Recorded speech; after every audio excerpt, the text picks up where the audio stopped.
నేను చేసే ఫుడ్‌లో నా ఫ్యామిలీకి కొన్ని ఫేవరెట్ ఉంటాయి. అందులో టొమాటో రైస్ ఒకటి.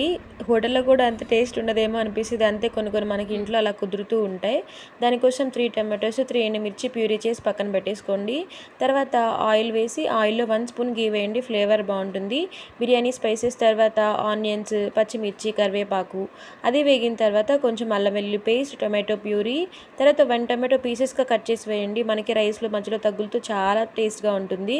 తర్వాత 1 స్పూన్ కారం, 1 స్పూన్ సాల్ట్ అండ్ 1 స్పూన్ ధనియాల పొడి వేసి ఆయిల్ పైకి తేలేలా కుక్ చేసేసుకోవాలి.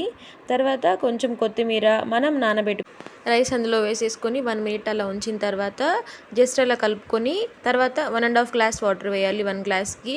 ఆల్రెడీ టొమాటోస్‌లో మనకి రసం ఉంటుంది. ఎక్కువ వాటర్ ఏం పట్టవు. 2 గ్లాసెస్ అలా పట్టవన్నమాట. తర్వాత ఇంకంతే మనం సిమ్‌లో పెట్టేసుకొని ప్లేట్ పెట్టి కుక్ చేసుకోవడమే. మీకు నేను చేసిన రెసిపీ నచ్చితే తప్పకుండా సబ్స్క్రైబ్ చేయండి, లైక్ చేయండి.